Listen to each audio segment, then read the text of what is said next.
Khe Sanh, South Vietnam, 1968.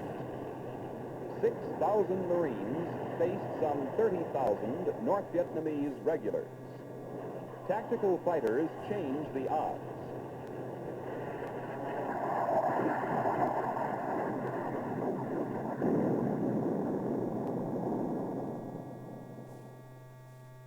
The mission of our tactical airlift forces is to provide immediate support to our ground forces within the combat area.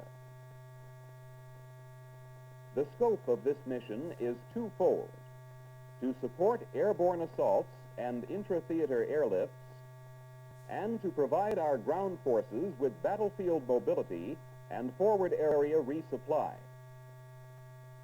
The runway at Khe Sanh was only some 4,000 feet long, made of metal planking, slippery when wet, and pockmarked by enemy mortar fire. Still, our tactical airlift forces, because of highly developed modes of aerial delivery, resupplied the Marines at Khe Sanh and evacuated the wounded. The modes of aerial delivery, air-land, air-drop, and extraction, employed by our tactical airlift forces, are the results of years of planning, experimentation, and testing.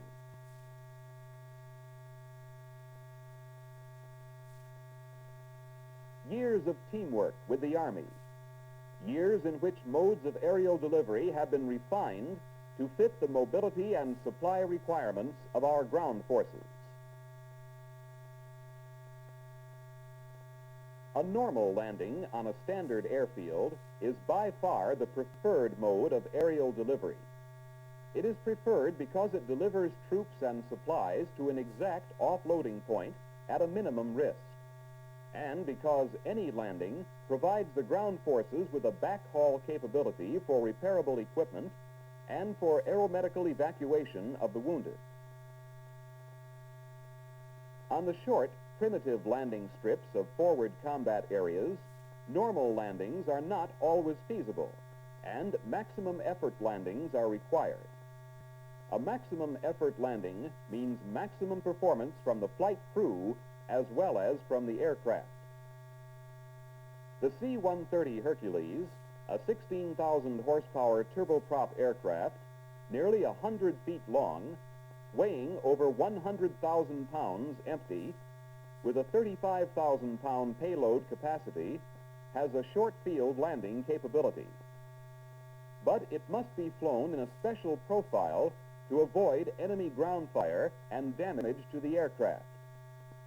After the aircraft is established on final approach and slowed to the proper airspeed, a rate of descent is established and adjusted to arrive over the end of the runway at a 500 foot per minute rate of descent. A roundout is initiated, and as the aircraft touches down in the desired area, 400 feet from the approach end of the runway, the throttles are placed immediately in the full reverse range, and brakes are applied as required to bring the aircraft to a safe stop in the distance remaining. Forward landing strips can be treacherous. They may be covered with dust or mud, or metal planking that is slippery when wet. The flight crew will have planned the offloading well in advance so that the aircraft will be ready for turnaround and takeoff in the fewest possible minutes. Infantry troops can deplane on the run. Mobile cargo drives off, and for slower moving, inert cargo, the aircraft's roller system enables the cargo to be pushed off as the aircraft taxis through the offloading area. If wounded are scheduled for the backhaul, an aeromedical evacuation team reconfigures the cargo compartment for litters, even as the unloading is being completed. If the aircraft is within range of enemy fire, the aircraft commander will allow only a minimum number of minutes for loading the wounded. Litter cases and walking wounded are rushed aboard.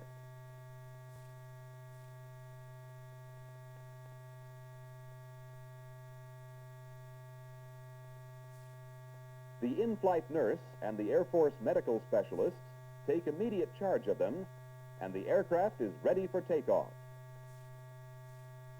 The instant the loadmaster notifies the pilot that all are aboard and that the ramp and door are closing, the aircraft taxis to the runway. Brakes are set,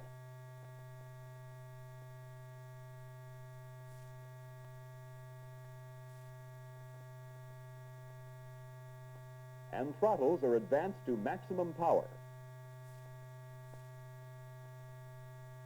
Then it's brakes off, and the maximum effort takeoff is underway.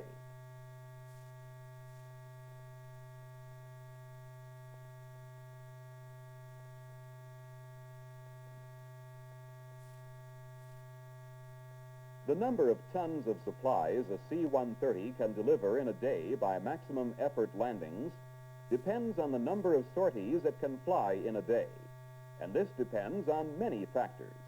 For example, weather, the distance from onload base to offload base, the condition of the aircraft, and the stamina of the air crew. If all these factors are positive, a great deal still depends on the men of the flight line maintenance crews and loading crews, the men responsible for the turnaround. In combat operations, the aircraft takes constant punishment from heavy loads, enemy ground fire, and the strain of maximum effort landings and takeoffs on primitive strips. Turnaround inspections have to be fast and thorough. Pilot, co-pilot, and flight engineer inspect for battle damage and operational wear. Tires, flight controls, airframe, engines, hydraulic and electrical systems, everything. Flight servicing must be instantly ready and fully operational. The one question at turnaround time is, how many minutes will it take to make that aircraft ready to fly again? The cargo is in position and ready to be loaded.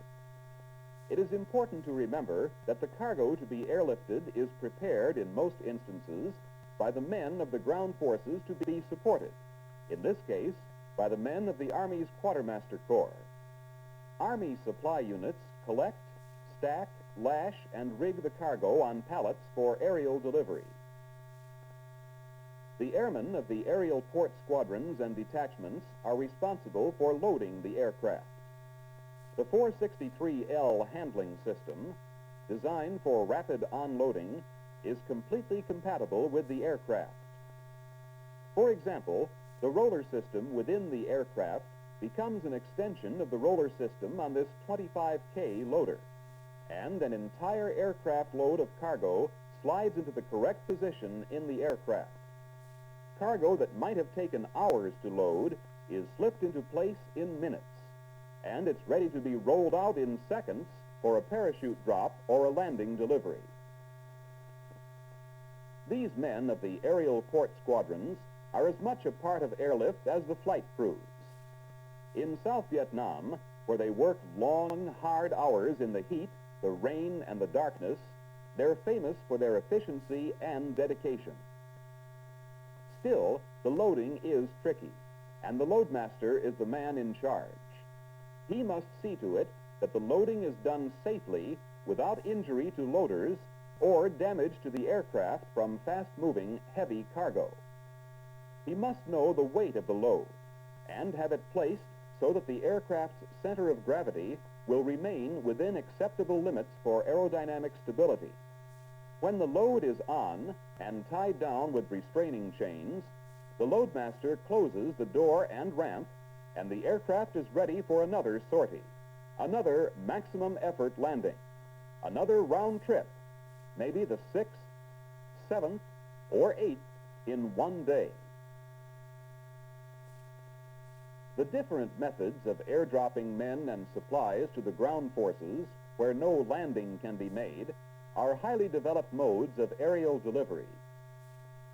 An airdrop of any type requires carefully practiced teamwork by every man of the flight crew.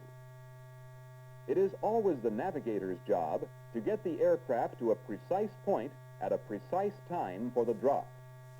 It is a task that began hours before the mission, with his study of charts, weather reports, and topographical maps. So exacting is his work that in the final critical moments preceding the green light signal, the navigator computes the aircraft's position to the yard and time to within 1/10 of a second. Whatever kind of drop is to be made, personnel or supplies, a series of checks to ensure delivery accuracy are made at 20, 10, and 6-minute intervals. At 20 minutes before drop, the navigator alerts the crew, has a final review with the aircraft commander about the drop zone, point of release, and the time at which the speed must be reduced for proper approach. At the same time, the loadmaster passes the 20-minute warning to the jump master and the jumpers. In an all-out airborne assault, the first men out are the members of the Air Force Combat Control Team, along with an Army assault team for their protection. These highly trained men of the Combat Control Team are landed in forward areas when possible. When this is not possible, they parachute directly into enemy territory with their portable equipment. When the navigator gives the 10-minute warning, the flight engineer begins to depressurize the aircraft. At the 6-minute warning, the co-pilot turns on the red light, and when directed by the aircraft commander, he goes through the slow-down checklist for the crew, opens the air deflector doors that will protect the jumpers from the blast of the airstream. The loadmaster opens the jump doors and places the jump platforms that will aid the jumpers in clearing the aircraft. The jump is coming up. Altitude 750 feet. Airspeed 125 knots. Everybody's ready. 5, 4, 3, 2, 1. Green light. Jump.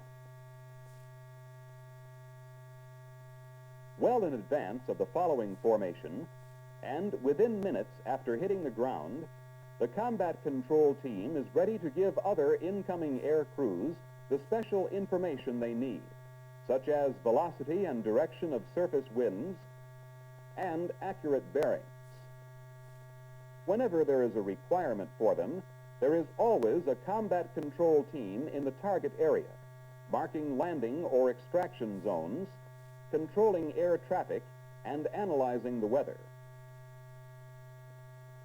In an all-out airborne assault, the tactical situation determines whether the heavy equipment or the personnel drop follows the combat control team. In a heavy equipment drop, the 20, 10, and 6-minute warning intervals are given just as they were for the first personnel drop, the duties of the flight crew varying only slightly. At the 10 and 20-minute warnings, the loadmaster removes the tie-down chains and straps, inspects the rigging of the load and the extraction system. At the 6-minute warning, when the co-pilot turns on the red light, he also checks the hydraulic systems.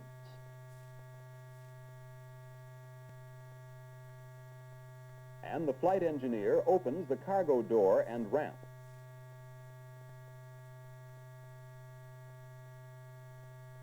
The loadmaster releases the locks on the left side of the roller system, leaving tension in the locks on the right to secure the load. Just before arrival at the release point, he frees the safety line to the extraction chute in the rear of the cargo compartment. Now the load is hot, ready to go. Drop point is only seconds away. 5, 4, 3, 2, 1. And the co-pilot hits the green light button and the air delivery system button that releases the chute. The heavy equipment is pulled from the aircraft by the extraction chutes and lowered by a series of delivery chutes that are deployed automatically. A typical aerial delivery consists of one or more platforms, all connected one to the other, so that they are all extracted one after the other, each extraction chute being activated by the previous load. The heavier the load, the more delivery chutes are attached to it. The delivery of ammunition, rations, fuel, trucks, mortars, howitzers is calculated to sustain the fighting forces for 3 days of full combat effort. The mass drop of men go in right after the equipment, and the timing is just as it was for the jump of the combat control team. Red light, air deflector doors open, jump platforms in place. The paratroops, tough, eager, disciplined, hooked up, ready to go. The countdown. Green light. They go. 64 fully equipped paratroops going out of each C-130. A dozen C-130s. A total force of 750 troops and their equipment dropped into the heart of enemy country.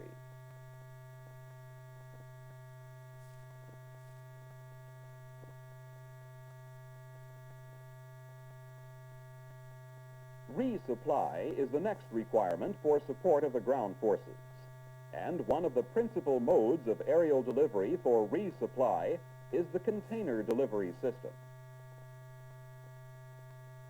As many as 16 A-22 containers can be carried in one C-130 Hercules, with each container packed with 2,200 pounds of supplies. The extraction chute does nothing more than cut the strap that retains the load. Then, with the aircraft flying slightly nose high, the load simply slides out. 35,000 pounds can be airdropped in one pass.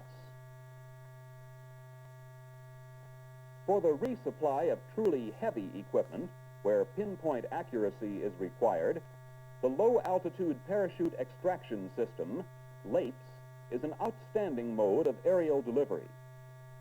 Using this system, trucks, road grading vehicles, and heavy construction equipment can be delivered with up to 36,000 pounds on one or more platforms that land right on target. At an altitude of 200 feet, a drogue chute is deployed. When the aircraft has descended to an altitude of from 30 to 40 feet, the pilot begins the flare. The co-pilot activates the release mechanism, which allows the drogue chute to pull out from 1 to 4 delivery chutes. These extract the load from the aircraft 5 to 15 feet above the surface. To make a low-altitude parachute extraction delivery, the aircraft is required to fly straight and level at delivery point for as little as 5 seconds. And it can drop its load on any reasonably flat surface, such as an old road, a runway too short for landing, an open field, or a level area in a dried riverbed.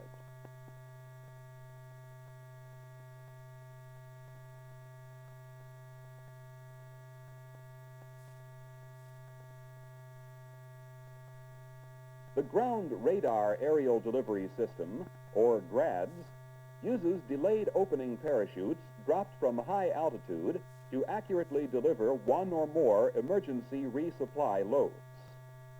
Drop altitude may be as high as 10,000 feet, high enough to avoid enemy ground fire, and high enough for safe flight in bad weather or at night. The aircraft is directed to the drop point by ground radar, which gives the drop unusual accuracy for a high-altitude drop. Just before the drop, the loadmaster installs a time delay device on the chute reefing lines. It delays the opening of the chutes until the load is some 500 feet above the ground. The load may consist of from 1 to 16 containers, each packed with up to 2,000 pounds of supplies. Normally, the emergency resupply drop will consist of 1 or 2 containers for a small unit. The delayed opening minimizes the effect of wind drift on the chutes and gives the drop high accuracy with no visual reference to the ground.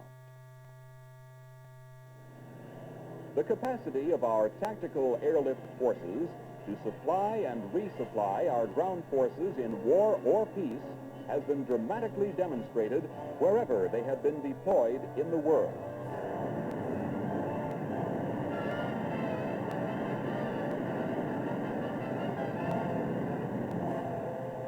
The mobility they have supplied our ground forces has so changed the character of modern military tactics that today our tactical airlift forces are an integral part of the military power of our nation.